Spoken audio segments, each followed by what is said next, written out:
Yo, ladies and gentlemen, what's going on? It's Eagle Talks Football. We are back again with another video. Arsenal looked dangerous, and we absolutely dominated PSG at the Emirates midweek. Plus, we have to figure out what we're going to do headed into the game versus Southampton.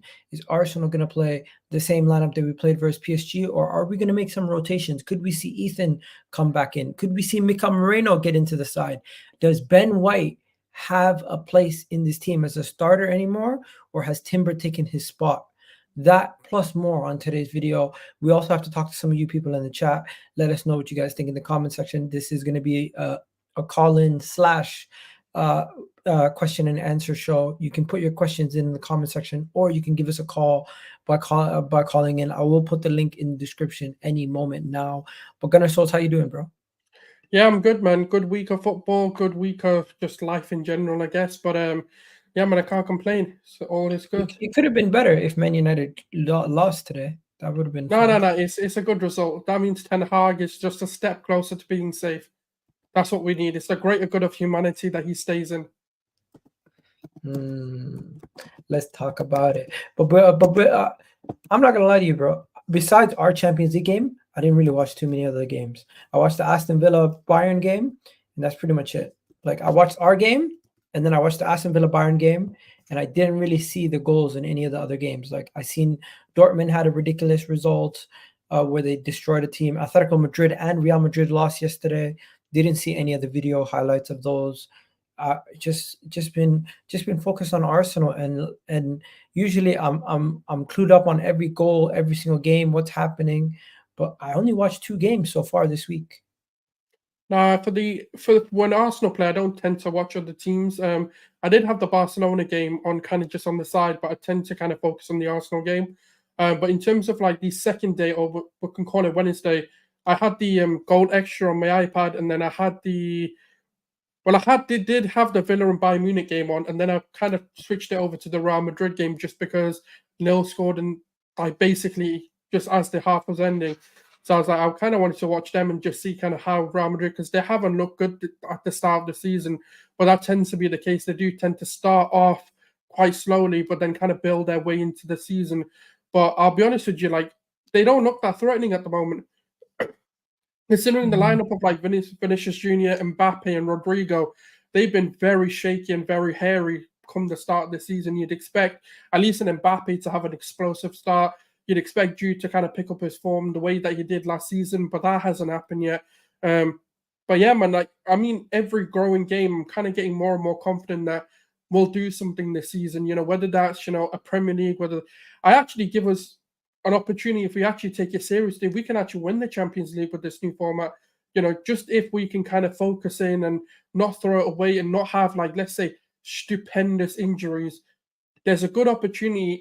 Like I said, as long as we take it seriously and we actually compete, we can actually go and win this. I'm not afraid of playing any European side. Wait, stop.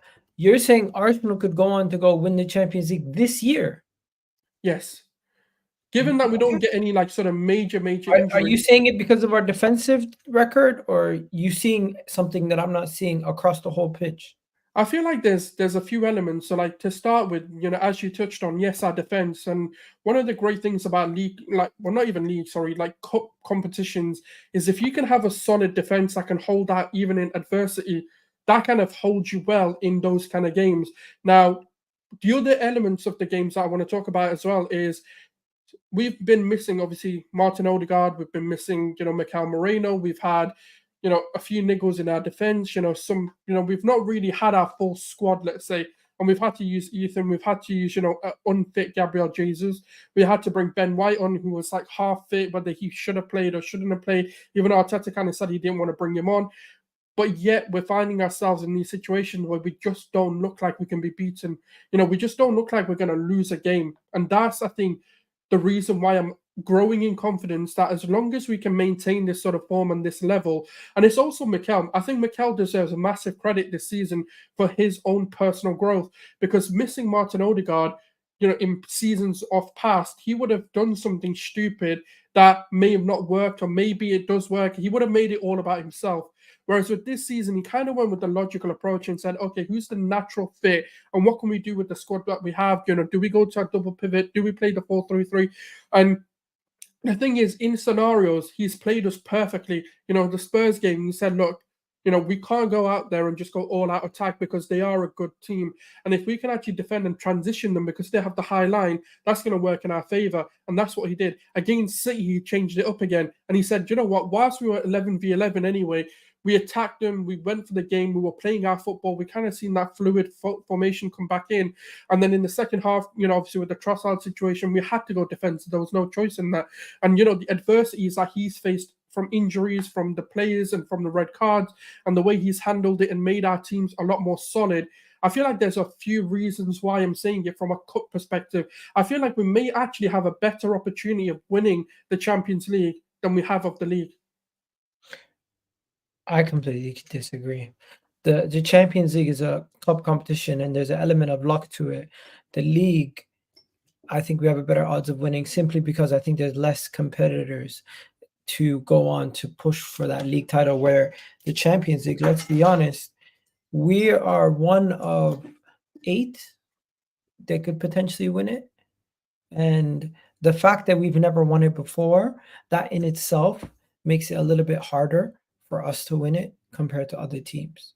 Because even though you are probably one of the best defensive teams in the league, in the Champions League, and one of the best defensive teams in the league. At least in the league, we know we're only really going up against Liverpool or Man City, if you even want to count Liverpool, because I don't think they're really going to be up there come the end of the season. But in the Champions League, I just don't think Arsenal can go on and win the Champions League yet. Defensively, we're going to be up there. We're going to be one of the best teams. And if we get an element of luck, maybe. But there's still too many hurdles that we'll potentially have to overcome in the Champions League, where in the league, I just see a little bit more of a pathway for us to go and get that league title. For example, Man City slipping up without Rodri, Liverpool having their first season with Arne Slot. I kind of feel like it's open season. Anyone can win the league this year. Champions League, on the other hand, we know once it gets to knockout rounds and you see your route is Man City, Real Madrid, they're mostly favorites.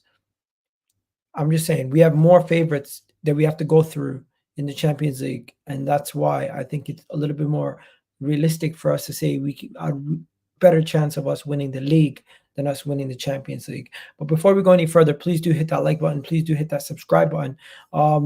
Let's quickly just talk about the Arsenal PSG game, because that was a major talking point yesterday, and I do want to talk about that. Souls, I did a whole match reaction, so we're not going to get into every single detail, but how dominant was Arsenal's display versus PSG, and how impressed were you in how we controlled the game, how we suffocated PSG in their own half at times, and how we just took the goal and didn't need any of the possession, didn't need any of the fancy footwork, didn't need all the other stuff, and we really kept, or should I say Timber, really kept Bradley Barcola and made him look average, made him look bang average. And this is a proper winger who scored the most amount of goals in Ligue 1. PSG, the best team in Ligue 1. A lot of the other teams that are in Ligue 1 teams played in the Champions League and beat their respective sides. But hey, PSG, we dominated them. And it really pissed off some PSG fans, and we're going to talk about them in a second. But just talk to me about the performance, and what did you think of Timber's performance, Kai Havertz's performance, Bukayo Saka's performance? I just thought we dominated PSG, and it was a wonderful sight, taking on a European elite, and we made them look like minnows. No, 100%. I mean, 2 stupendous goals, and coming from the Trossard pass to Kai Havertz, and Kai Havertz bravery to just go for it anyway, even if keepers in that opportunity are more favourites to kind of win that kind of and claim them balls. But he beat Donnarumma to it. Something that they practice in training. As Trossard came out after the match and said, and then obviously the Bukayo Saka again. PSG fans thought it was a foul. They can say what they want. There was no foul. It was just the fact that 2 people went for a ball. And the thing is, if they want to say it, I feel like then in that case, everything, you can't touch the keeper at all. You can't contest the keeper. If you're going to go for corners, you just have to stand there, because even if you headed the ball and the keeper just happens to go for it, that's a foul. So it's a stupid statement to make. But anyways, they're salty, so I can understand why they're saying that. But even when you look at the Bukayo Saka one again, Nikola Jova working his magic, when you look at the players as well, they all read it. Gabriel Magalhaes, for example, coming in and saying to him, keep it low. Martinelli saying to all of the players, leave the ball, just let it go through. All of these sort of minute details that we're missing, but we get to see after the fact as well.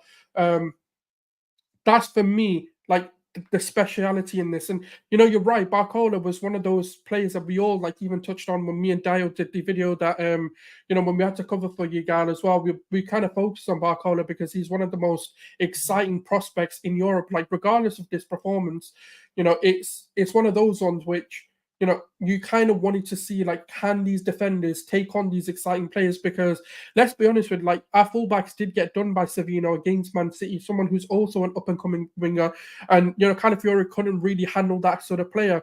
But against Barcola, Timber and Calafiori both had an opportunity to play against him, and we actually did well against him. We covered him, they were quiet. Now, I do have the question mark of one of two things, really.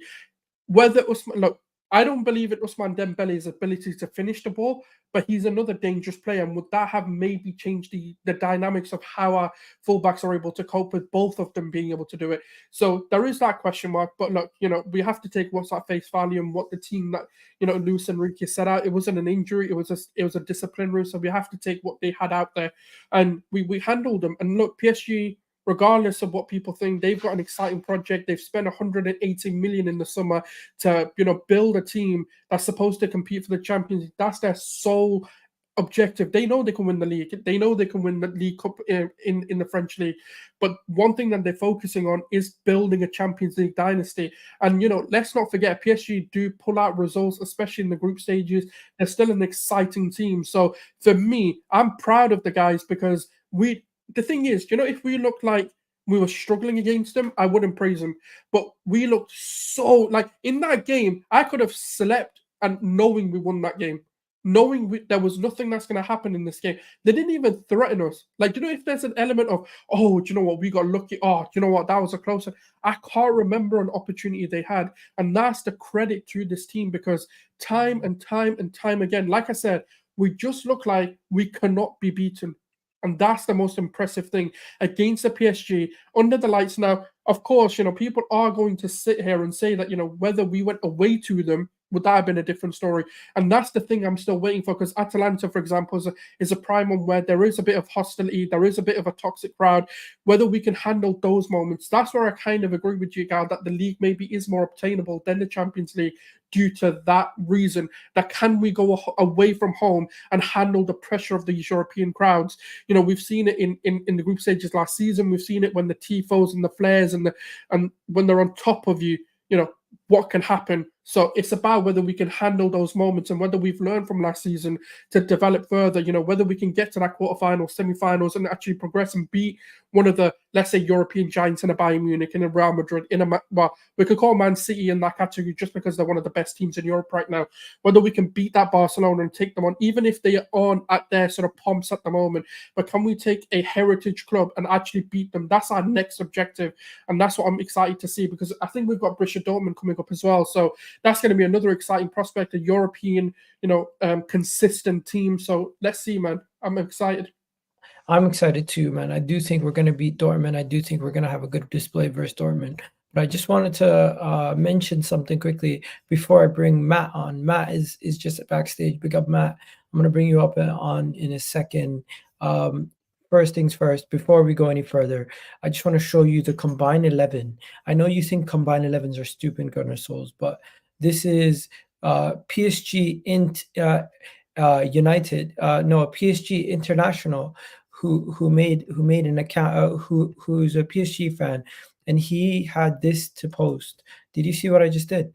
There you go. He had Donnarumma, he had Hakimi, Marquinhos, Saliba, Mendes, Vitinha, Joao Neves, Odegaard, Dembele, Lihi, and Barcola. No Bukayo Saka, no Declan Rice, no right back, no left back, no Gabriel Magalhaes, no Raya. Man's just fully gone. 2 Arsenal players, and the rest just PSG. And going into the game, going into the game, the utter arrogance. Can I ask, is this guy legally blind or something? Because that'll change my perspective on how I react to this. Bro, you have to hear what he was saying at the Emirates Stadium. First of all, should we talk about how bad Arsenal are or how good Paris Saint-Germain are? You know what? Let's start with the slander. Let's talk about Arsenal Football Club. One of the most... First of all, he doesn't even know the definition of slander. He's basically telling us he's talking shit. Right? He goes on. This is his preview to the Arsenal PSG game, and he's explaining to us why PSG are not only going to come to the Emirates, they're going to beat us, and we're not going to score a single goal against them. And he goes on to state that Arsenal are a terrible side. Let me just show you this part right here. Listen to this. The last couple sentences just explains everything he thinks about Arsenal, because he clearly doesn't watch us and he clearly doesn't know anything about how we are as a football club. 1 second. Why is this taking forever? You know when something acts up, you need to refresh it. Yeah, bro, this was crazy. First of all, big up PSG International for doing this content, but really and truly, you need to watch our team if you're going to do content on our team. I'm going to bring Matt in a second. I'm sorry, Matt. Just 1 second. With the slander. Let's talk about Arsenal Football Club. One of the most overrated, they're one of the best teams in the world I've ever seen. Like, I remember Liverpool when they got extremely overhyped, like Trent, generational right back, and stuff about Van Dijk, best centre back of all Prem history and everything. But this Arsenal team definitely wins it.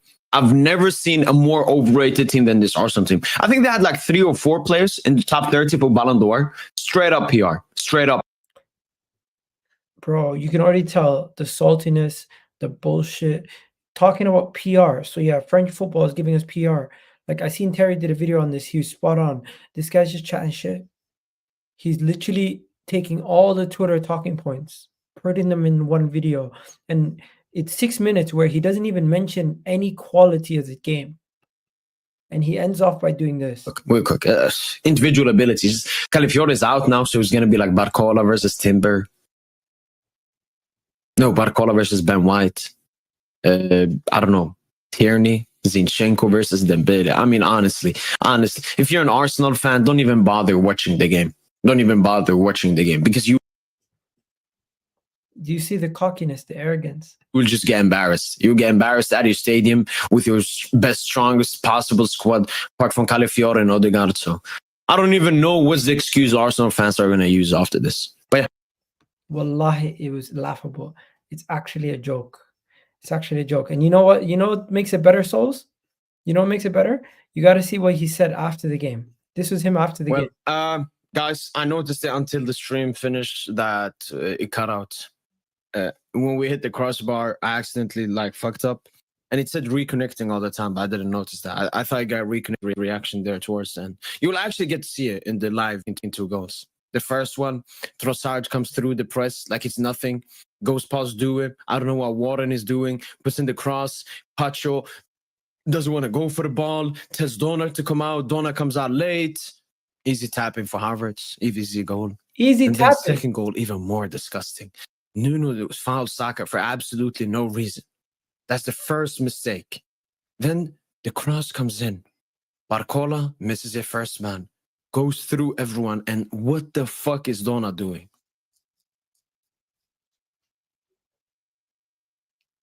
This is where it gets funny.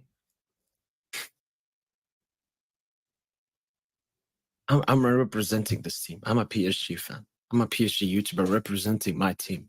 And I watched this shit, man. And Arsenal weren't even... Arsenal were basically like I expected them. Very mid. Mid. So these guys can't be taken serious. It can't be taken serious. Do you take this guy serious? I don't know, man. It feels like he just wants a moment of fame. Really, I don't know if he's being for real. If he's... His exact words were, Arsenal were basically mid. I expected it. Very were basically what I expected. Very mid. It hurt that it's Arsenal. Arsenal are fucking garbage. Arsenal are fucking garbage. That's his words after watching the game that we just watched yesterday. He's ashamed that PSG lost to a garbage Arsenal. That's what he's saying. We're a better team than him in every single way and form, but yet sitting there saying that he's ashamed that he lost to a garbage Arsenal. I'm in shock. I mean, the thing is, the only point I agree with, okay, fair enough, if you think you were overrated, that's probably the only logical thing he's probably said. That, okay, I can get behind that. I can understand the thought process of us being a bit overrated. But everything else, I'm just like, what I don't understand where the thought process or the logic, or can you explain it at least? Because, like, you're PSG, like, where's the arrogance coming from? You're no, like, it's like when Arsenal fans are arrogant, I kind of understand why people hate it, because we haven't really done much in Europe. So I get it. But what have PSG done? PSG are just a shit. They've spent even more money than us. And they've spent more money than anyone in Europe, and yet they can't even get past the fucking, like, knockouts. Like, make something of it first, and then, like, come for others. But anyways, like, the guy wants his fame. He is what he is. That's, I don't know, man. I don't have time for people who don't have two brain cells to rub together. And clearly the guy just lacks any sort of intellect, and he's just there to speak for the sake of speaking. So it is what it is. For the sake of speaking, like that YG song. Yeah, honestly, like, there is nothing else. Like, he's just speaking because he needs to speak. Like, I don't know what, like, because the thing is, if he actually rationally actually explained why he's saying what he's saying, then cool. But if the thing is, I wouldn't even say if I lost to a team that they were mid and we lost. Like, what does that say about your team then? Like, if we didn't even, because that means we didn't even have to be good to beat you. Facts. Matt, what you say, man? You calling in? What do you think of the PSG game? The PSG game, I was really impressed with Trossard. He's really taken. Okay, he's not playing in the Odegaard role as such, but he's playing in the position that is quite similar to it. And I actually thought he did pretty well. He's really surprised me, especially him starting as well, because the past 2 seasons he's started for us. He's not exactly lit it up or impacted the game. It's usually him coming off the bench, but this season he's really taken his game to another level. And look, hey, I mean, if we were mid and we beat PSG 2-0 comfortably, then I wonder what we're like when we're at Gear 5. That's all I'm gonna say. We're gonna be rolling over teams like PSG. What do you guys think? What do you guys think of Calafiori's performance? Because I was speaking to some people like Northside yesterday, and they're saying they were kind of disappointed in Calafiori's performance. They thought he was a defensive liability on the day, and I'm like, so in the first half he played at left back, and in the second half I think he played at right back as well, which kind of surprised me. Look, I mean, he's got a lot of glimpses of so much potential, especially going forward. Going forward, he is immense. He's absolutely immense. But one thing I did realize was that I thought he was a lot quicker than I originally thought. When I can't remember who it was. It wasn't Dembele. I think it was Barcola. Barcola one time absolutely rinsed him. And then nearly scored. He's going to do that to a lot of people. That guy. Sorry?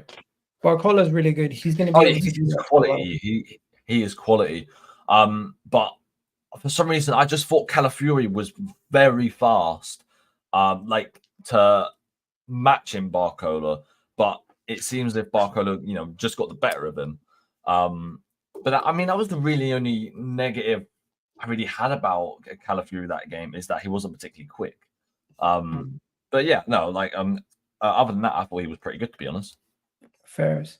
Souls, what are you saying? There's a couple players we want to discuss. So we kind of spoke about Timber, we kind of spoke about Calafiori, we kind of spoke about Trossard. Mikel Merino. He got what was it, 25 minutes? You think he's ready to finally get back into starting, or are you going to ease him back into the season?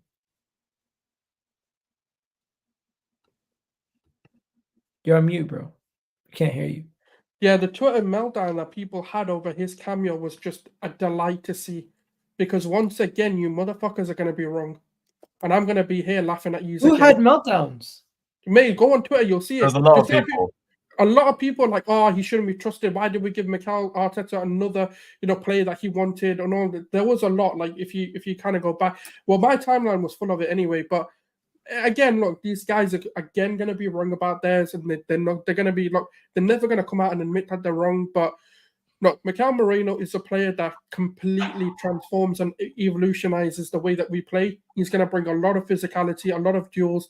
He's going to be another player that can actually lead us into winning more than just a league. He's a guy that can come in, help us win a League Cup, help us win an FA Cup, and potentially, win the Champions League as well. Because now we'll have two defensive monsters sat in front of basically the Great Wall of Arsenal. Like, not only can you not break this 4 down, now you've got to break the other 2 in front of them now. And that's what's going to keep happening time and time again. You're going to see a level of physicality. Now, what I do want to keep saying, and I'll keep saying this until people get in their heads, he is not a Granit Xhaka. He is nothing like Granit Xhaka. He is the complete opposite profile to a Granit Xhaka. The only thing that you can remotely put together is that maybe they have the same type of physique. Other than that, there is nothing about them that's the same. Granit Xhaka is a long ball player, someone who can, hit a pass from 40 yards. Whereas with Mikel Merino, that's not his game. His game is someone who likes to play in tight spaces, get out of pressure, play a bit of tiki-taka, resume control and tempo of the game, and someone who's actually a box crasher more than he is a long shot, like, let me get a screamer in here. Granit Xhaka is the screamer. He's the guy that's going to play the spectacular ball, whereas Merino is the complete kind of opposite. He's risk-adverse. He's someone that's not going to take those riskier passes, but someone that can be creative in his own way. And what he's going to do, he's going to allow Martinelli to get the best out of him. And I've always said it, look, when Mikel Merino and Calafiori come into this team and Martinelli still doesn't perform to the levels that we need him to, I'm sorry, but your time's up, because there is no more excuses for you. I can't do anything more for you, because you've now got 2 profiles that perfectly fit the game that you want to play, but just come inside, play nearer to the goal, all of this sort of stuff, mitigating the amount he has to think in the game. And if he still can't do it, I don't have any hope for you. But right now, the only hope I have is that because when these players come in, because we're seeing it with Declan Rice. Martinelli looked good in the last game. I'm about to get to that. Look, Martinelli looks okay, right? Let's not overblow it. He looks okay with Rice and Calafiori, and Rice is trying to do the 8, but he's not a natural 8. He doesn't have that inclination of trying to get the best out of the winger as well. Whereas Merino naturally likes to go wide, allow your wingers to come in, and Calafiori likes to do that as well. So you know what? Like, for me, that's what I'm going to wait and see to see if he can come in and do that. Moreno's going to make a lot of people eat their words, because he is an immense player. Someone, yes, you can look at his Real Sociedad and his Newcastle time. Even then, what I like to do, and people said this about Martin Odegaard, I've had so many arguments with people saying that Martin Odegaard is 10 times the player James Maddison is at that time when we were looking to sign him on his loan move. I said to people, this guy is the guy to go and spend that 50 million. I don't even want James Maddison. I don't care. Scrap that guy. I don't want him.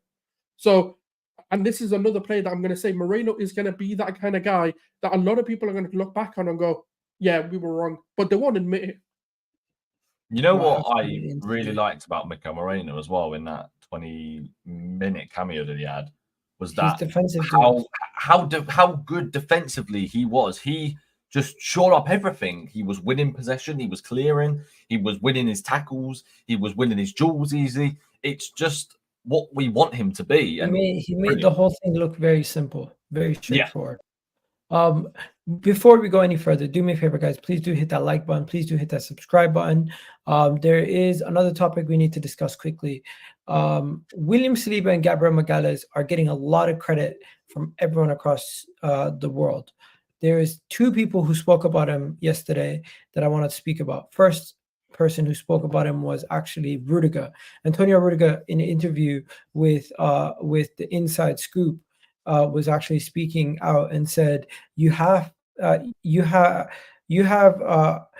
with Gabriel the more aggressive leader than Saliba. This brother plays clean. And speaking about the best partnership in Europe, Antonio Rudiger said these 2 are the best 2, like the defensive duo in Europe right now.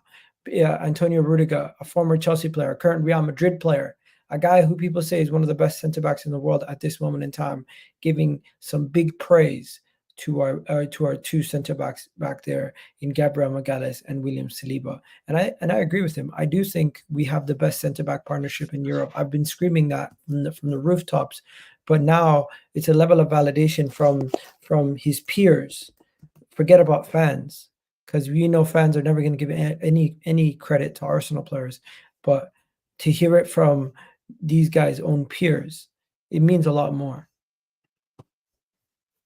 I mean, look, we know what they are. We know, the partnership that they formed, and a lot of people are, giving them credit for it. But I feel like I'm actually going to make something that's very controversial. I don't even think they've made our defense look that good this season. It's actually Raya that's made us look a lot better. Because in my opinion, in some of the opening games, and look, this is just critique because of the level we're at, and I can only nitpick.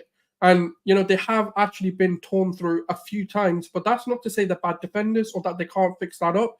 But that's where you have to have your keeper. That's your last line of defense, someone that needs to also, partake in, making those saves, game-winning saves as well.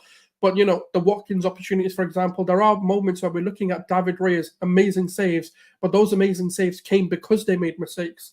But that's like, again, look, nitpicking on them. But as a pairing, it could have been more perfect of a profile. You've got, as Rudiger, rightly said, someone who's a bit more aggressive, someone who's a bit more dominant, someone, not to say Saliba or the other player can't do the opposite's job, but they are like the masters of, Gabriel's the master of being that aggressive defender, whereas Saliba's the calm, collected, just someone who just wants to sweep up, clean up, and keep the game going. And for me, that's the perfect, pairing. And now, obviously, what we needed to fix was our fullbacks, which we've kind of looked to do. We've got a few fullbacks that play different roles and responsibilities. So, look, our defense is never going to be a concern for me, because if one drops off, another will step up. So it is what it is, man. Like, look, we've got to give them credit, but they've been getting their praises all season, even last season as well. So long may it continue. You want to know what is R9's a troll. Is that last season it was you're carried by your defense, right? And that's fair enough, because our defense was out of this world last season, right? This season, it's your goalkeeper saving you. And I'm like, there's got to be a middle ground here, because a goalkeeper is technically part of the defense. It's a 5 back, essentially. And I think Raya has been, I'd probably go as far as naming him like in our top 3 best performers this season, because he's outright our best performer. He's definitely it's him, Saka, Havertz. I'd probably go Timber as well, and Gabriel Magalhaes. I would say Gabriel Magalhaes has been better than Saliba, no debate so far. I think he has, yeah. He's been winning us more games as well. That scoring goals too as a centre back. Yeah.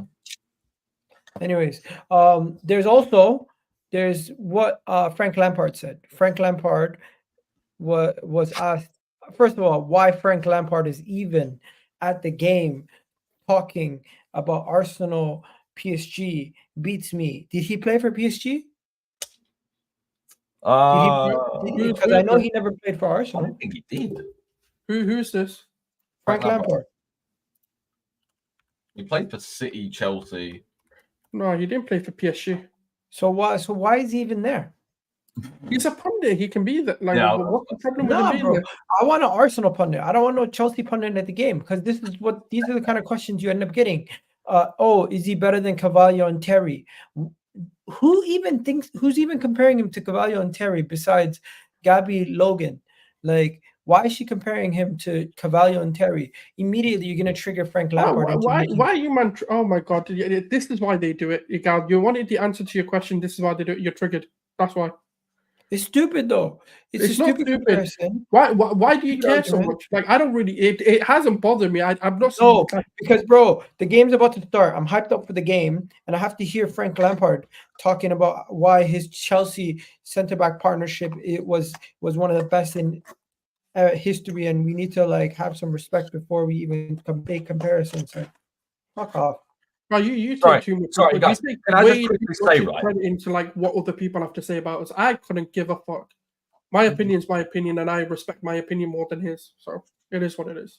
This R9 guy that's in the chat, right, is bigging up Spurs, right? So saying that they would have cooked PSG, right?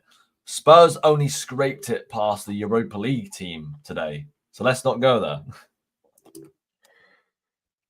I honestly think you need to stop worrying about what people say in the chat. But when we're talking about pundits, it's a different thing. They do have a level of professionalism they're supposed to have. These are people No, who man, I threaten like you. it. I like it. I want them to be biased, man, because they played for clubs. They're club legends. Fuck it, man. Be biased. I like it. I don't really see want- any problem with it, to be honest. Yeah, man. I don't care. Like if He's he been asked feels, the question at the end of the day, yeah, and he's like, obviously if going to he back his feels- boys if that he he played feels, with. yeah, if he feels that his players are better, then cool. Like I don't care. Do I admire Frank Lampard and his creative fucking brain? No, I don't think he's a genius. I don't think he's anything. The man flopped at Chelsea as a manager. It's like Gary Neville telling man to how to manage a team, mate. You got smacked 7-0. Like all pipe right, all down. right. I don't care about your opinion that much. All right. Can we talk about this though? Why do we have a UFC fighter trying to kick up Bukayo Saka on the pitch? Like that's dangerous. But it's Conor Wait, McGregor, what? isn't it? It's not just No, but Conor Oh, McGregor's legs are literally lethal weapons. Like Bukayo Saka's a nice guy. He shouldn't be really doing this. Like I get it, it's for cameras, it's for show, but bro, guy could seriously get injured. One. oh my god! I didn't even know he was doing all that. I thought he was just playing football. No, with he's each other. not Oh my really God. kicking him, man. It's just a bit of fun in it. It's like it is what it Yeah. is. Nah, bro. Conor McGregor needs to chill. That is what it is, man. It is what it is. You weren't gonna actually kick him. Do you know how much you'd be absolutely like the lawsuit if he did actually break his leg? Like it'd be mad. He's not gonna do that, man. He's just having a bit of Nah, fun. I'm surprised he's even there. I didn't know he was an Arsenal guy. I don't But- think I don't he know is. what he is. I think he's just on this fame train. Like I don't know what he's doing I anymore. was gonna say like He's my guy in that. Yeah, like you know, Bukayo Saka jokingly is like, "Yo, chill." let me see what football team he supports. Conor McGregor even came out and said apologies to Bukayo Saka in the footage. He's a in supporter of actual- Liverpool and Real Madrid. You think so? he's not even asked. He doesn't have a Why team is he like that there? though. He doesn't support a team like that though, because like he's just one. He was a former player. Like he used to play in the Irish Premier League. I'm not or gonna something. lie, bro. This made me feel like, yo, you need to chill. Just because I get out of there. You're too nice. You need to just tell the man, yo, chill, get out of here. Like You didn't even why- kick him, man. You might have just. No, I get it, but it's like just protect yourself. Don't. This guy's a man. What? What's Man's that a to protect? He's not madman. even kicking him. He's not even kicking him. Man's a What's that to madman. protect? There's nothing there to protect. Well, what? Oh, he didn't touch him. Didn't touch him. Like, what do you want him to protect? Like, come on, man. Okay, so you're saying it's WWE type kicks. Yeah, man. It's just a bit of fun, isn't it? Like, he's just shadow boxing. He's Yeah, one of them. that's He's, literally all it do is, you just know shadow one of those like kids in school, and when you're in high school, that thought he was bare big and just all Yes, he did was I like come was up to you and that. shadow box you. Like, oh fuck off, man. You know you'll get tired. Like, just piss off. All right, maybe I'm making something over nothing. Let's talk Yeah, about this. Sigal, Though. that's what I you love do. this quote. You must be- I love this quote from Havertz. Havertz speaking about the duel that he won to get the goal. He's like, back in the day, I wasn't the player who won duels and everything, but now I love it. Mikel Arteta making players loves duels. Crazy. Look, I just love that Kai Havertz has really, marked his territory in the starting squad because, bro, I was on Twitter defending this guy week in, week out at the start of last season, and bro, it's. I don't think you're defending this guy as much as Soul. I'm sorry. Huh? No one was defending him as much. Oh as yeah, Soul. yeah. Souls was going overtime. Yeah, Souls was defending him a lot. 1 second, we got another debutant joining the stream today. Trimless Gooner, man's got a setup and everything. What are you telling me, Bro, people? what are you saying? What's up, I bro? seen you the other day on the terrace. How you doing, my guy? No, I'm doing good in it. Obviously, I saw you was live on the Twitter, so I jumped on the YouTube and I was like, quick, let me set up rapid. I think it was a half setup, but obviously I wanted to chat more with the it's all man good. there, bro. What's good? So yeah, we're just kind of talking about Kai Havertz winning a lot of duels and really taking that part of his game to a next level. What do you think about Kai Havertz's performances so far, man? I think Kai Havertz has definitely turned the narrative from when he first came. He settled in. Did take him a few months, obviously, moved position. We know what he can do now. Those games last season, particularly for me, that I always remember was the first game against City. When City were pressing, was able to use Havertz as the outball, and I don't think we've had that in a very long time. In terms of like as you said, the physical, the aerial battles, like we had it with Giroud slightly, but obviously Havertz has got that tall presence in it, and he's just been doing his thing like slowly but surely. just been doing his thing, getting goals and assists as well. Like I actually can't complain. Like this guy is I actually can't complain. But I'll be real. Before I was a critic. I'll be real. I was a critic. But if he does his thing like this, who can get upset? Like he's doing better than most team star players at the moment. So I'll just say that in it and keep quiet. Fair enough. So, do you want me to give you a minute on Kai Havertz, or you don't need it because you've been saying it for a while now? Hey, listen, when I back a player, just know that's gonna come true. Because I've still yet to take an L. Find a player that I've backed that I'm taking an L on. Because every single one I've said will always come good. Did you back Kai Fabio? Havertz, what's that? Did you back Fabio? No, I didn't know Fabio. I don't watch the Portuguese league. I'm not gonna sit here and if I know a player, I know a player. Like Igal knows this. I would only comment on a player that I actually know and I've watched and I can actually. I'll take an L on Fabio. He was my most improved this season. I told you, man. I was telling you. I was giving you the out, and you man were like, "Nah, surprise of the season. Watch him come in. He's gonna get minutes. He's gonna do this." Man got loaned out, got shipped out from. Even Arteta said no surprises for you guys here. So the only surprise is hallelujah back in Portugal, fam. That's it. Yeah, no, the Fabio Vieira, it was disappointing. I don't even think he came on today. I thought he came on last 15. Oh yeah, so they could lose. Yeah, fair enough. 15. Yeah. I thought Vieira was gonna cook, but it's unfortunate that it didn't manifest into that store. Well, he could have cooked. I think what he is, right, he needs to eat that jollof and man needs to go to the Saka regime and just beef it up a bit. Yo, did you guys see that Mikey Moore disaster class? These guys tried to compare him to Ethan Nwaneri. I swear, no, wait a second. I swear in the chat that we're in, right? They were saying like he was having a good performance, that they've got young players. Good performance. I didn't watch him. Bro, the man completed 0 crosses. The man completed 1 dribble. He played 57 minutes. He only had like 5 touches in the final third. He played 90 minutes. He played 67 minutes. No, he played a full 90, Mikey Moore. You sure? Yeah, he played the whole game. He didn't get subbed off. What am I watching? The player who got subbed off was I didn't watch it, so you two arguing that one. I was not watching that big man thing. I have better things to do just than on football. And it's telling me that Mikey Moore stayed on for 90 minutes and the Lancashire guy that you're probably on about, Egal, played 60 minutes. Do you know what though? The only youngster I actually rate from there, so I think he's got good potential, is that Bergvall. Bergvall, I like him. I think he should be starting at the Madison. You know what? We're not here to talk about Spurs. Fuck Spurs. Let's keep it moving. You brought it up.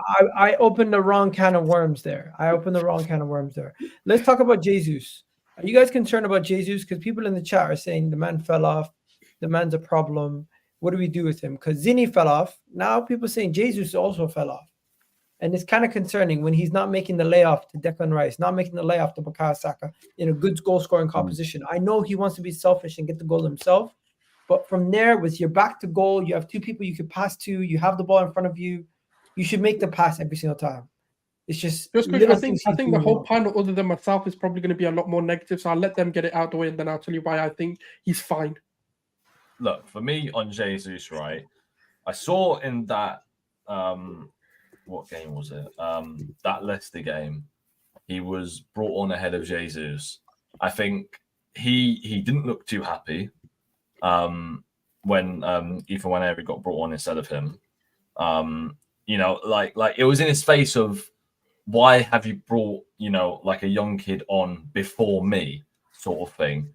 And then in the PSG game, I don't know, he's just developing a bit of a selfishness, I think, because as you said, like he had a chance where that there was 2 players on him. He could have laid it back to Rice, who could have had a shot from outside the box, and instead he tries to turn 2 defenders and then loses possession of the ball. It's just, I don't know. Like for me, I just think maybe his time is coming to a slight end at Arsenal.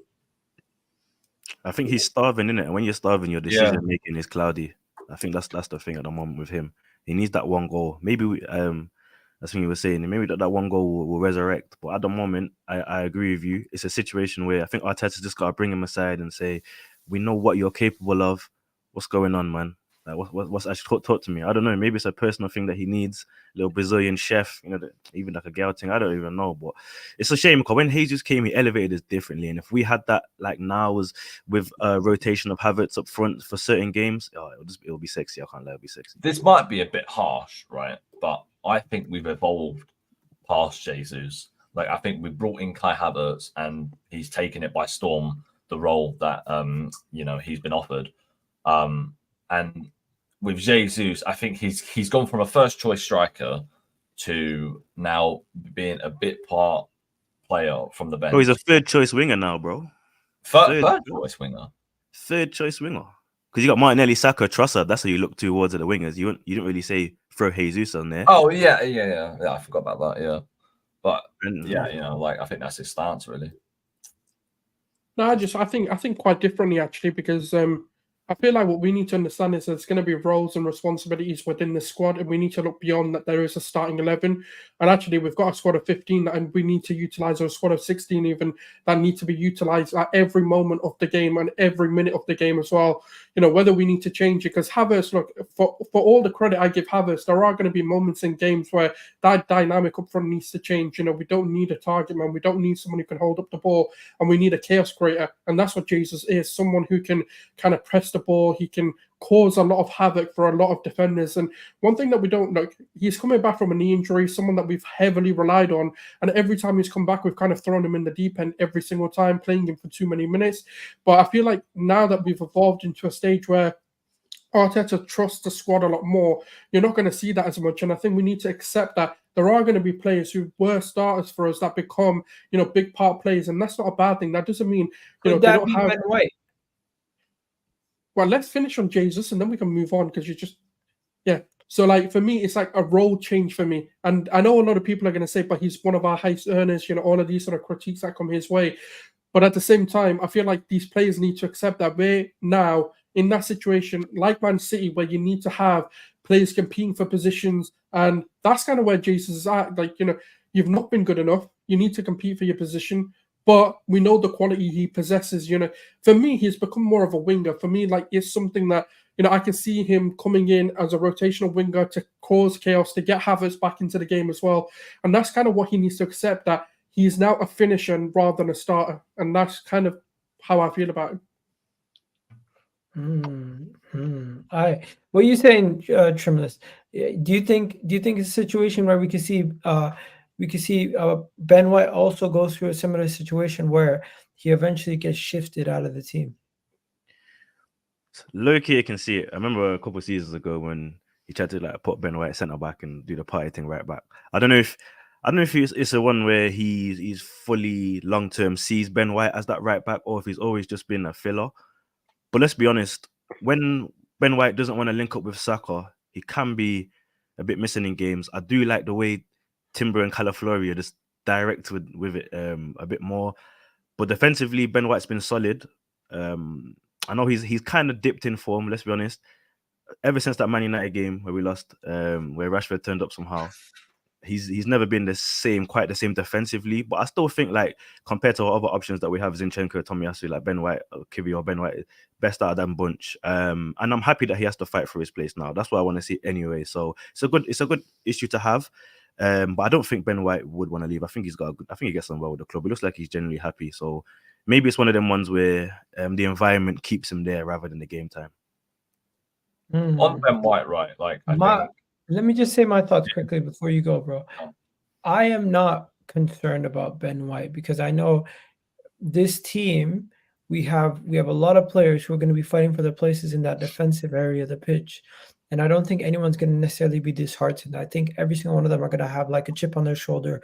And when they play, it's not like the goalkeeper situation where it literally made somebody lose confidence. I think it's actually going to raise their competitive levels. And you're going to see Ben White fighting for that place. You're going to see Timber when he comes in doing this thing. You're going to see Calafiori doing this thing. And then it's going to raise the levels for the center backs also, because Saliba and Gabriel, I know they're not going to lose their spot right now.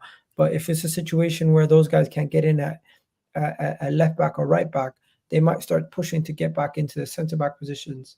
And it's just going to make the whole defensive unit just stronger, I think. And strength and depth, think about it. A lot of positions now where if we drop a player in a position, we still have quality coming in. And that's exactly what we want. But yeah. Matt, I don't want to stay on the same topic for too long. I'm just going to shift it quickly and bring you in for something else, okay? I don't know if you've seen, but Ethan has been doing his thing lately. Obviously, you've seen how he performed versus Leicester. Do you think it's a situation where Mikel Arteta could start him versus Southampton? As I'm going to try to start talking about the Southampton game now. Look, I think the game that he started, which was against Bolton, I was there, and he was magnificent. He really was. He was amazing. And I think his cameo against Leicester was even better because he came on at 2-2 and he actually impacted the game. Was probably the reason why we won that game, because he galvanized the crowd up and that just got the players going. And obviously, from took a shot in his first seconds. No, exactly.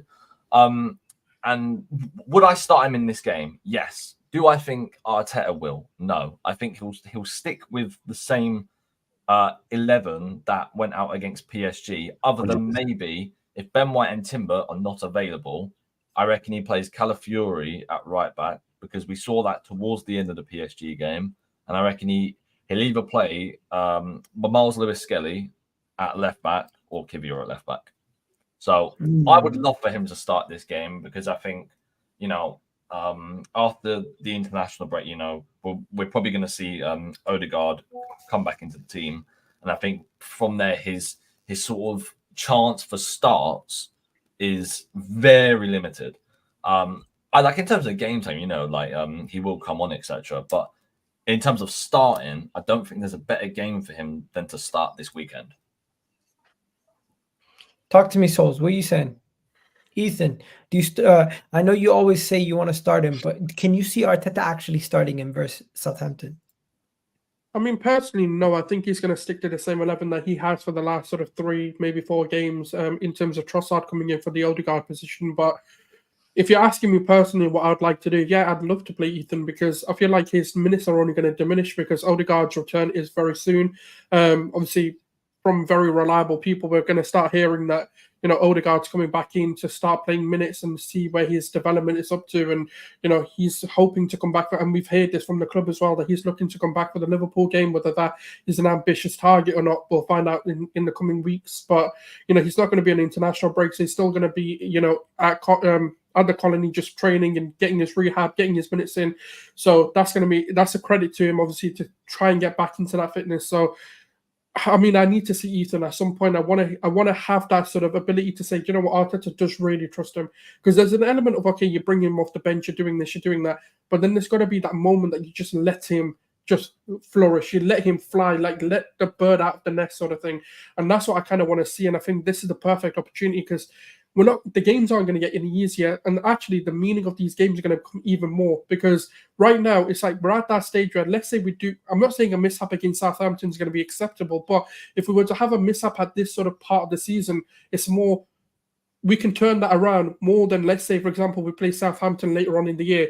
That's going to be harder, because that's going to become the must-win game. This is like okay, if something happens, it's not the end of the world. Yes, it's devastating, and yes, we're going to be annoyed, and yes, I am going to rant about it, because that's just the way I am. But that doesn't mean that it can't be rectified, and that the world's going to end if we got a draw, let's say. So I don't think, look, Ethan should start. Whether he will, let's see if Arteta's got the kahunas to do it.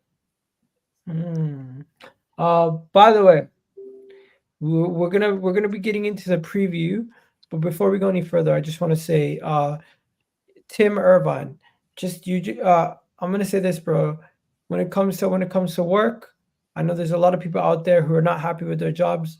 If you're genuinely unhappy and you think the best way to do it is to try to find a new career path, look into that, brother.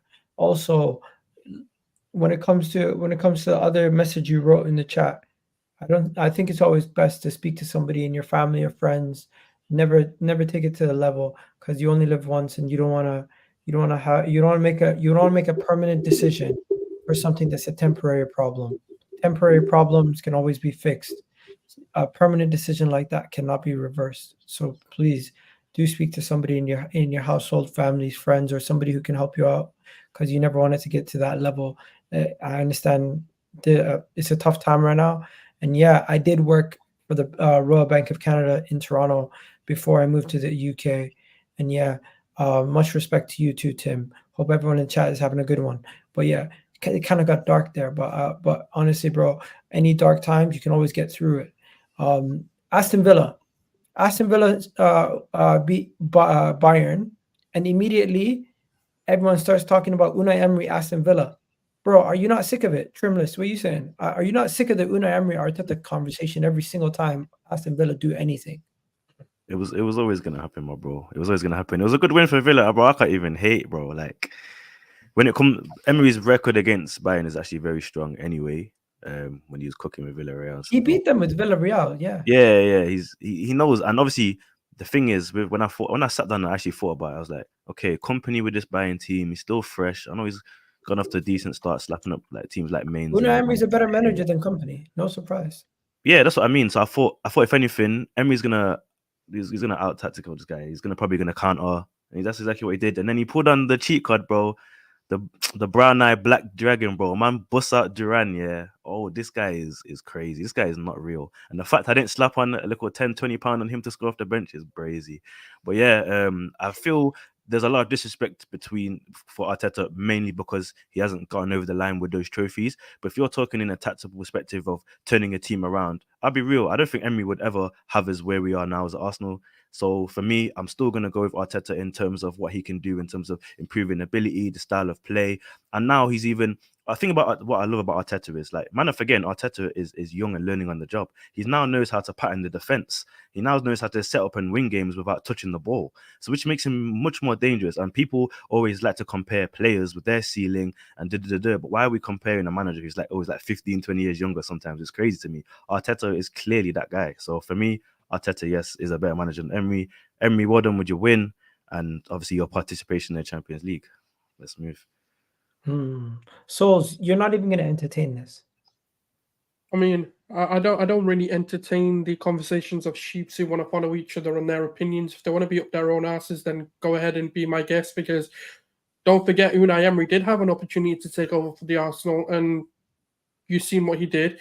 He had 5 games. All he had to do was win one of those, and we would have been in the Champions League, which would have actually maybe given him a bit more grace. But guess what he decided to do instead? He said, okay, let's take this to the Europa League final. What happened there? He got panned for 5. You know, he had 5 games to win, but he decided to concede 5 goals and get us out of the Champions League. So, you know, I'm not going to sit here and entertain the idea of Unai Emery. Look, he's a brilliant accolades. He's had brilliant CV. I'm not downplaying him as a manager, but he had his opportunity. Now, sometimes, you know, we talk about horses for courses when it comes to teams and setting up teams. Horses for courses happens with managers as well. Sometimes you need the manager who can take you from where you are to where you need to be. And that's what Arteta's done. And he's done an immense job because he's gone against the grain every single time. Not a single fan can sit here and go, do you know what? Every single time they've been happy with this player selection. They've been happy with this player signing. They've been happy with this project. There's always been criticism of how the windows have gone, how everything's gone. But yet, time and time again, the guy is improving us. Unai Emery, if he's that good, finish above us. Why doesn't he come and finish above us, compete for that league then? Because that's not what they're going to speak about. They're going to speak about this one-off game against Bayern Munich. Well done, you beat them once. Cool, nice. What do you want me to do with that? Like they say, did you win a trophy? I hear it. You know what? People don't want to hear that, because then they're going to flip it onto Arsenal. And they're going to be like, did you win the but league? That's exactly it. That's what my problem is. It's like they want to flip it on us and say, oh, but did that win you a trophy? Does competing win you a trophy? You're just a first loser. So beating Bayern Munich, did that win them a trophy? No. Have they won a trophy? It's a group stage game. Exactly, man. So let's just chill it out. We beat PSG as well. We beat Luis Enrique, another manager a lot of people wanted at Arsenal. So let's you know what, keep our powders dry, man. We've got a manager who's arguably one of the greatest up-and-coming managers that we've seen in a very long time. He's been admired. He's breaking records. He's getting one of the best defenses. He's getting us to score. We're only 5 goals for last season behind Man City. Now we've patterned up our defense with 2 points behind them last season. Like, I don't understand the comparisons. I don't understand why we're even thinking about comparing 2 managers. Like, we've got a manager who's clearly there to win. So let's just enjoy what we have. I don't understand this sort of, oh, let's romanticize the players, man. It is what it is, man. I really couldn't care less. Like, good on him. He's doing well at Villa. Nice. Good luck to him. All right. Southampton. The Southampton game, if you guys don't know, I think Trimless got to go. Big up Trimless for joining, bro. Really do appreciate it.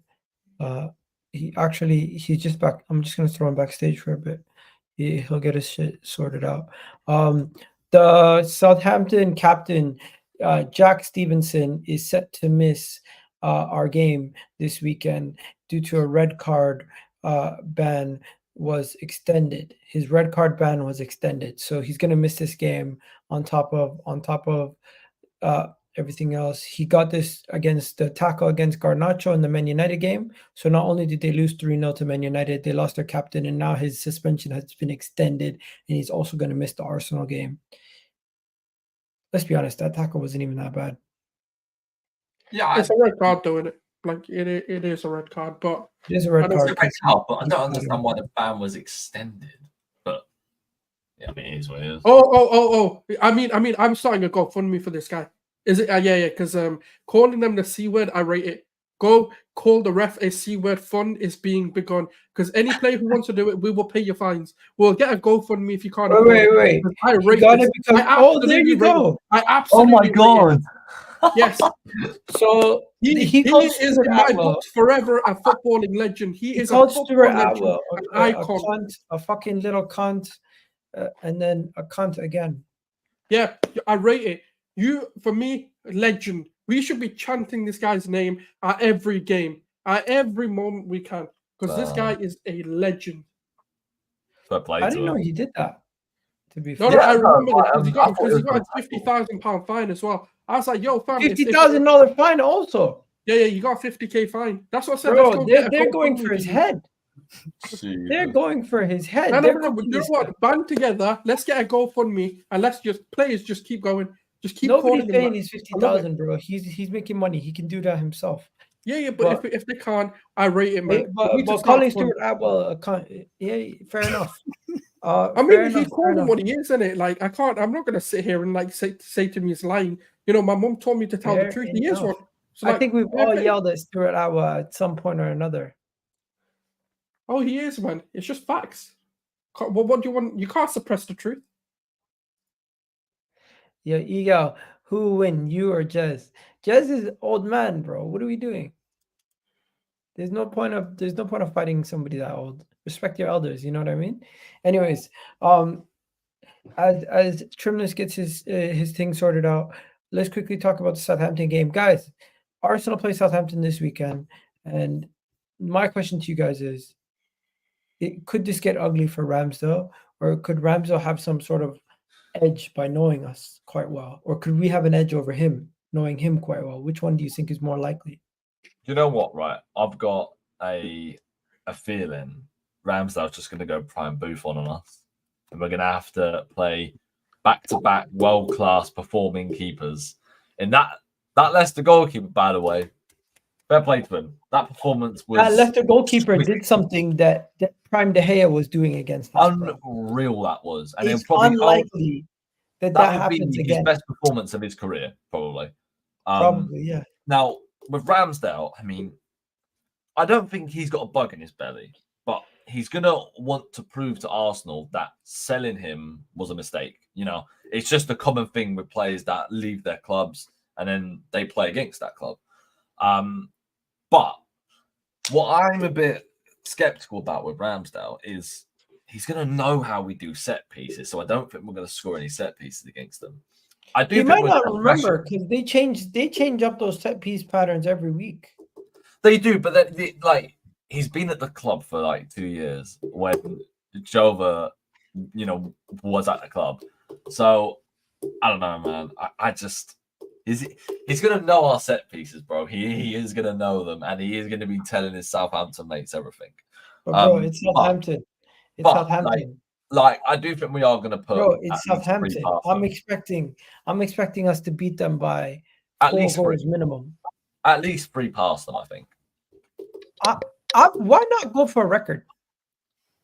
Because I don't want to predict something outrageous and we win maybe 2-0 and I look like a dickhead.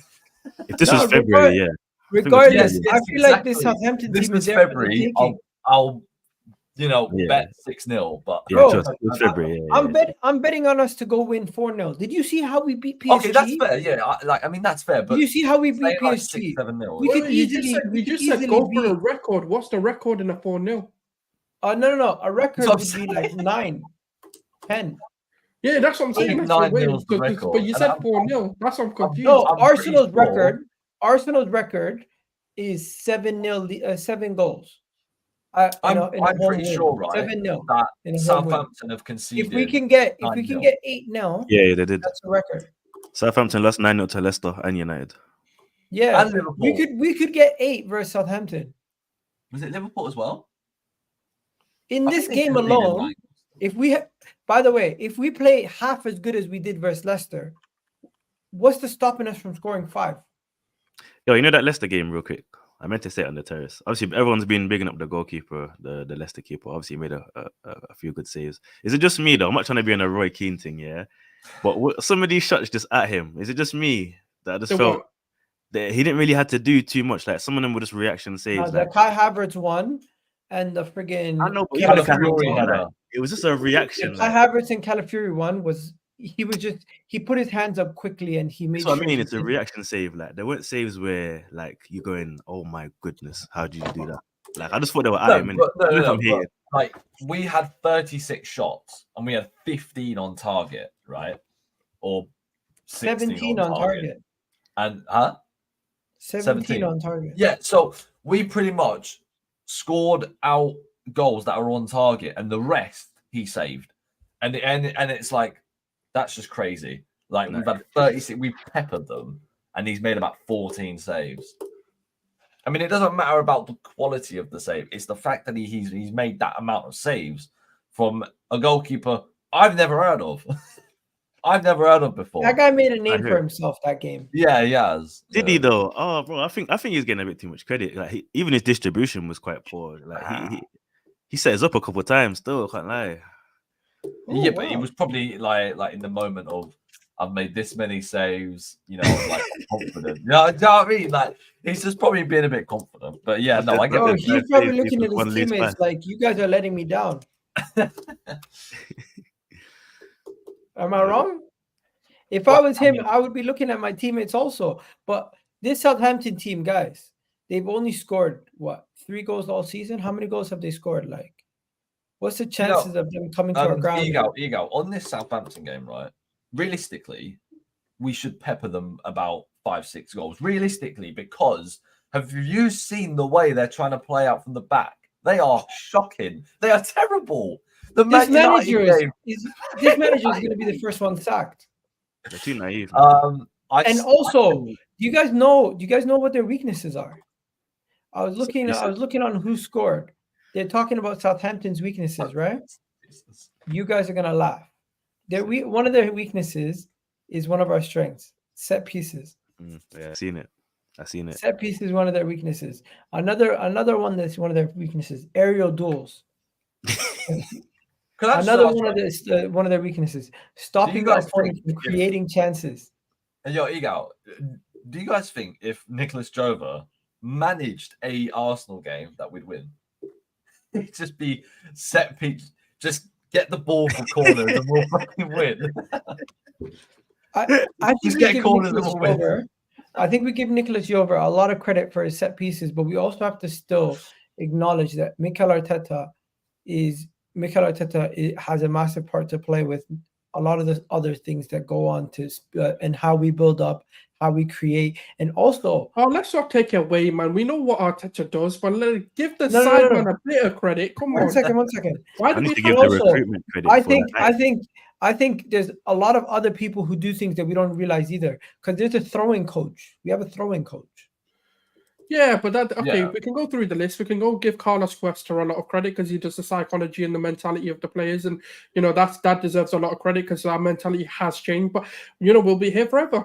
But Nicola, and also we giving these guys a new contract, so good news. Ego, can I also say the set piece takers need massive Bukayo Saka and Declan Rice.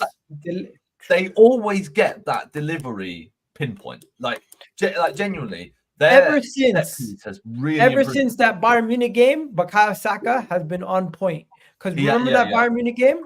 He went he last kick of the game, he went short. He couldn't even get it over the first man. Since then, he never, ever. This is why I say, man, when you've got brothers on a vengeance share, this is why Sterling's going to cook as well. When you've got them on a vengeance thing, like Bukayo Saka missed that England penalty and never missed again.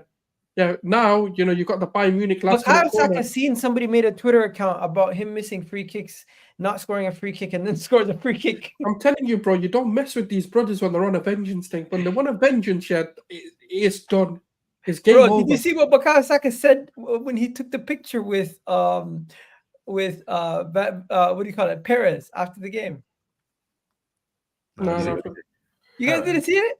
No. Yo, Robert Perez made the joke about the comment about Bukayo Saka and what's his name? Doku, right?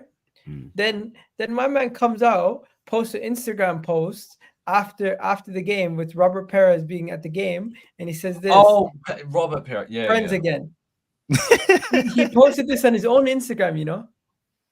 You just know, right? That conversation. This right here, no. Robert, this right here is huge because this is telling people, I hear what you're saying, I don't like it, and when you come here, we can make up and everything, but it's basically telling the other people, watch yourselves, because you heard what Henry said about Saka. I think it fired him up. Saka's trying to take on his people now. I think Perez fired him up. No, did you see what Henry said? Henry said when Saka was in the academy, I didn't even know if he was any good. Oh, mad. But that happens though. That happens. So not every good academy player actually comes and breaks through. Like some of them are actually crap at an academy level. Like they're not all that. Do you guys not remember when? Let's not forget the way he threw the comment. No. But the way he threw the comment. Even the most like said but even the most like county players in the youth academy, like I look at and scout, even they didn't put Saka as one of the top ones. Saka actually wasn't even supposed to be as good as he is. Like if you go from like the scouting reports of like how people who look at youth players, but he's one of the guys was number one, wasn't he? Yeah, Reece Nelson. There was a lot of other players that were supposed to come through and be like I'm talking miles better. Not even like they were better than him. No. Yeah. So that's what I'm saying. Like, don't you know what? They sensationalized the article. He didn't even say he wasn't that good. He said when I saw him in the academy, I didn't think he would be that good. Honestly, I'll be honest with you. Humble. Saka's incredible work ethic highlights the tireless effort in different positions in the Euros, and also speaks about how hard he worked to get to where he is. And basically, he's almost crediting him on surpassing expectations and not insulting him for saying he never thought he was going to be this good. You know how they make things something out of nothing. Mm-hmm. It's a clever kind of words he's used. Hey, Gal, that's a headline to get you. That's what it is. Yeah. Is Bukayo Saka Arsenal's greatest player right now? Greatest player in history, or is in the best player? Is he Arsenal's best player right now? No. Nah. In terms of best performing this season? Let's go overall. I still don't think he is. Is he better than Saliba? Yes. What, performance-wise? As a player. This is what I'm saying. Like as a player this season. Forget about performances. As a player, is Bukayo Saka the best player at the club? No, he's not. He is for me. He's carried us. He's the best player. I say Saliba's the best player in this club. I'd say on par with Saliba. I wouldn't say he's out and out our best player now. Is Odegaard up there? Who has more of a chance? He's probably third on my list. Because I think Saliba has the biggest chance in our squad to play for Real Madrid.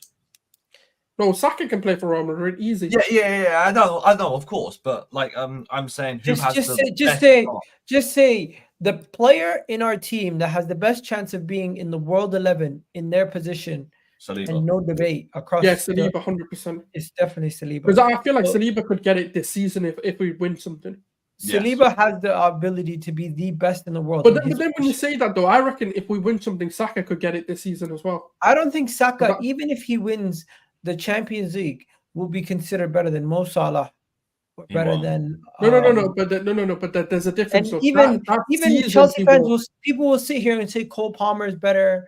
People will Look, sit here and say you're Cole forgetting Palmer the is better. look. The World 11 isn't necessarily like directly that they're better overall, that their careers are better. And it's who's better in that sort of year, who's better in that sort of time period. And Saka, if he does go on to, like you say, win a Champions League, he can get into it with Saliba.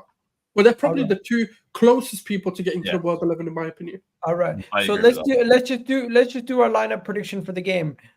David Raya in goal, no question about that. Yeah.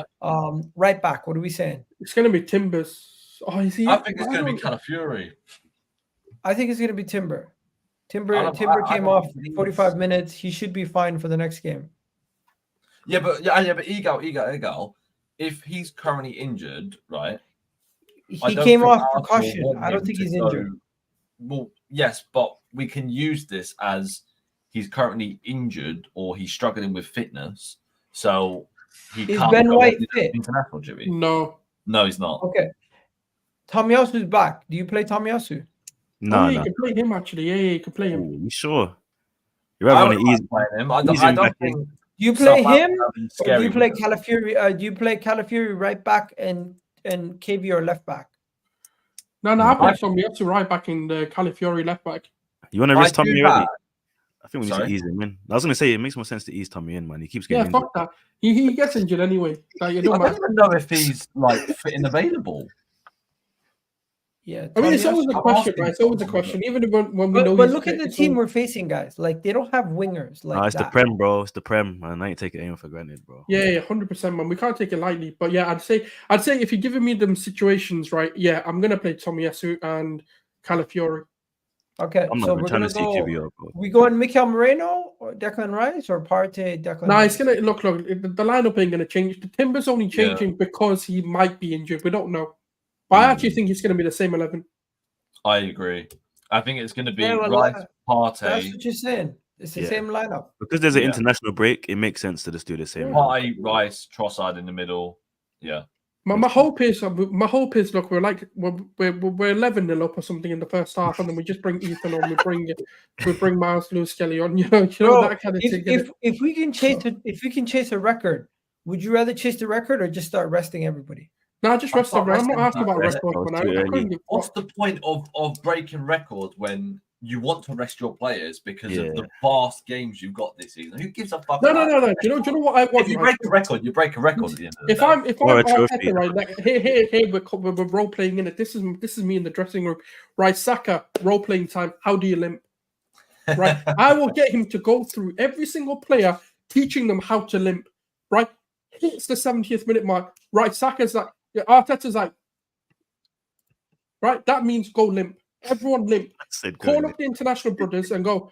Unfortunately, right, we've discovered that this player's now got a hamstring injury, so they're going to be out, so we can't send them on international break. You know that he still has to go to England to get assessed by the England camp. No.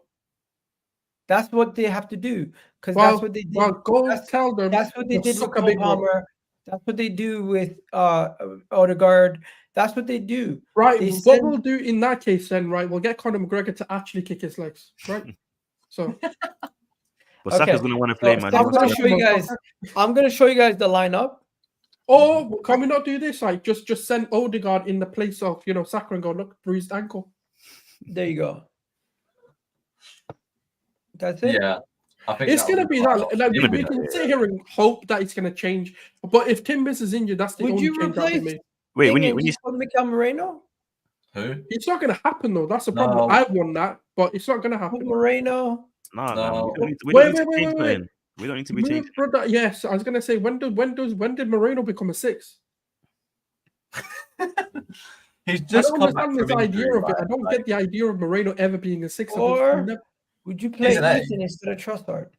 He won't play Ethan, although I want him to. I just don't think. he Yo, will. 1 second. We got Kabuti in the building. My brother Kabuti's in the building. What you saying? What's up, you gal? What's up, guys? How are you? I'm Very good, very chilling. good. Yo, how do I pronounce your name again? It's Kabui. Kabui. You had the T in there. You added the T. I let you Kabui. slide. I add the T. Like I don't know how. Anyways, talk to me, brother. I mean, Been like it's 6 in months. his name, though. It's in his name. It's cool. So I think we've got a really torrid stretch of games from the 19th when we come back. I think this is the game you start Nwaneri and see what he does in the game. You're gonna have to depend on your depth in the next 2 weeks. From the 19th of October till like the 6th, we've got 6 games. We got some nasty games in there. So Nwaneri's gonna have to play minutes at some point. This is the game you start him. I think you just swap him for Trossard, move Trossard up to the wing because he deserves to play, and leave the rest of the side as it is, as long as Timber's healthy. If Timber's injured, you swap him out. But if not, I play as strong as I can. I get as much as I can before halftime. Hope you're like 3-4 goals up and then make the changes. That's what I would do. What's your score prediction if you were to give one right now? 5-1. Nwaneri 5-1. hat trick, yeah. I love it. But like, Actually, I don't know why, but like clean Southampton sheet. just Give us a seems clean like sheet at least, bro. Like I just feel like we haven't been clinical at just keeping the clean sheets this season. So I'm hoping it's a clean sheet, but I just feel like just some random stupid goal, you know? 1 second. Tars, I appreciate the super chat. 300 Canadian dollars. But at least say something, brother. How much is that in pounds? You know, Or Yeah. put a comment in now. We'll read it out. This is actually my brother, guys. This is my brother. He's literally my brother. Oh, I don't know why he does this. You know, Hey, he big just love, takes man. half. oh, you know, I rate it. As a Yeah, I brother, rate You know, it. you supporting can your take brother, half. man, You I can just rate send it. me the 300 bucks. That's big love, bro. I can't even get my brother to share the thing. You could Oh, just send me bro, the money bro. cash to my No, account. no, Why no. are you He's sending it on being YouTube? nice, but he wants to be recognized in the world. Yeah, he wants his clout still. Like, come on now. Plus, the guy that need to know he can make this kind of donation. Wallahi, it's too funny. Anyways, I'm gonna leave it there. Big up Usman, man. Big up Usman. Really do appreciate it. But yeah, go ahead, Kabui. Yeah. Does anybody else feel like this is the game where you start Nwaneri with the rest of the first side? I just feel like I fully agree with you. Fully. But perfect. so do you drop Trossard? He seems No. undroppable. No, you push him out to the wing. Let Martinelli sit for a bit, right?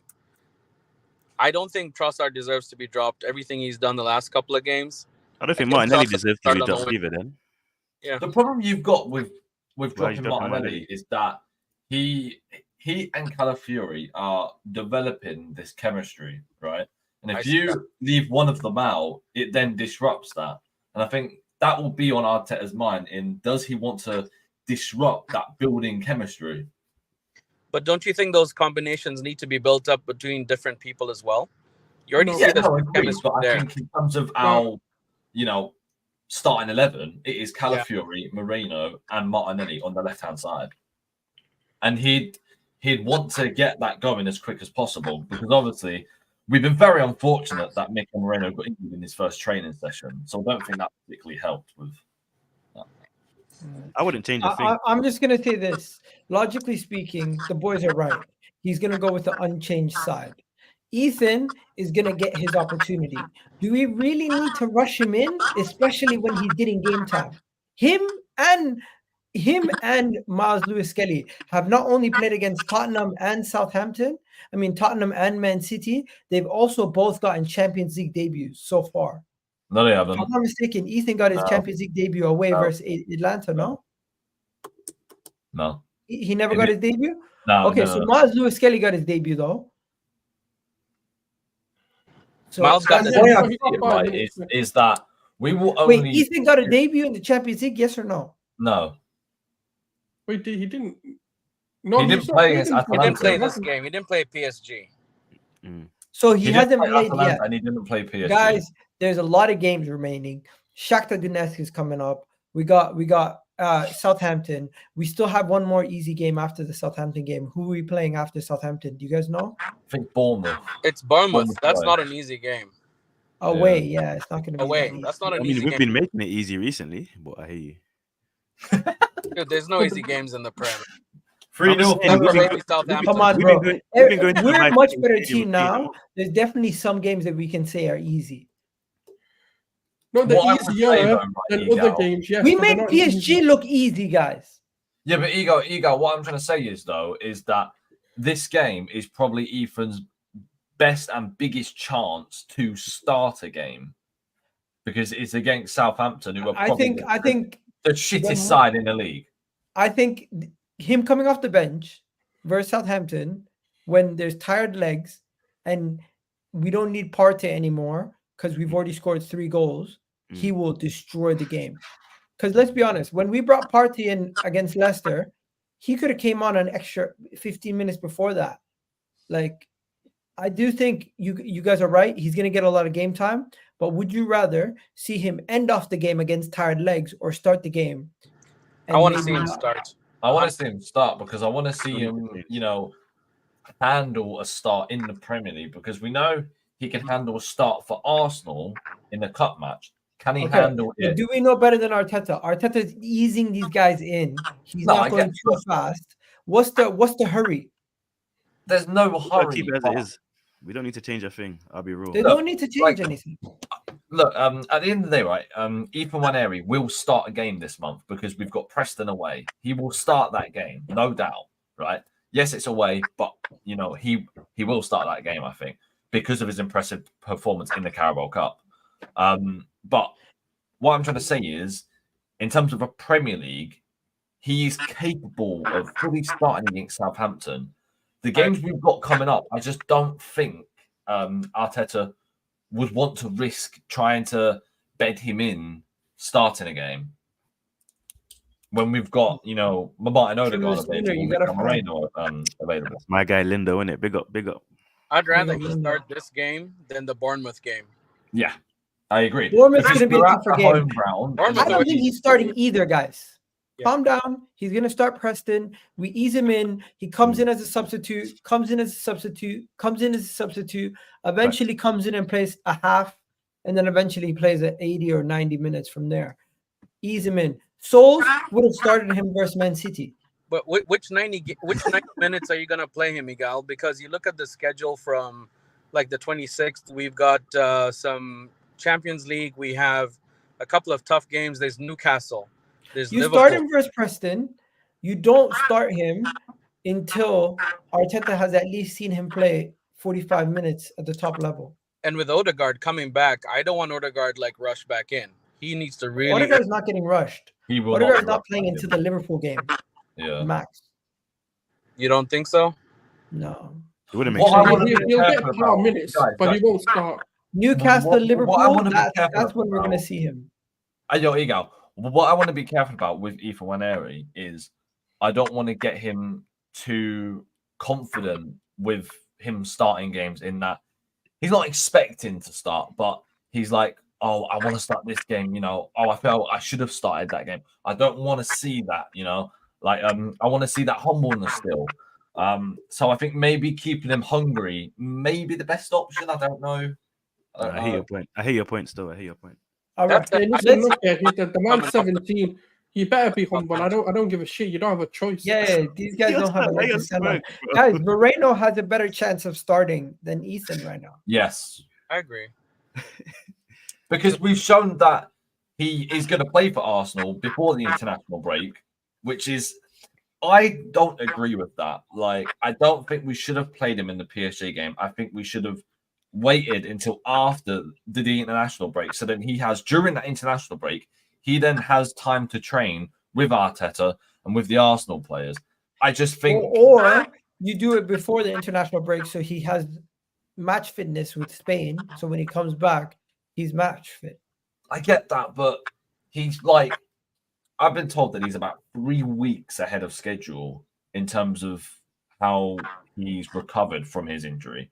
And I think that's a large time scale to sort of, I guess, throw him into a game and then him playing for Spain. Because he's going to play, 2 full 90s for Spain. Because, he's one of the most important players. And I think, is that too many minutes for him coming back from an injury? He doesn't even start for Spain. He's done it again. He doesn't start for Spain. But, guys, we're going to wrap it up here. Before we go any further, what's your score predictions? I'm going to change it up. 7-0. Let's go. I'm going to have it 6-1. 6-1. What do you say? I'm going to go 4-0. Yeah, 4-0. Souls. It's time to break that Premier League record, innit? Great, man. 10-0. Let's go. Ramsey, you're just gonna have to hold it in it. Remember that brown envelope he gave you? Yeah, just remember. Yeah, this Ramsdale though. last thing we want is a drop point situation because we're gonna look like idiots after this. Anyways, what are you saying? 5-0, Saka's first hat trick.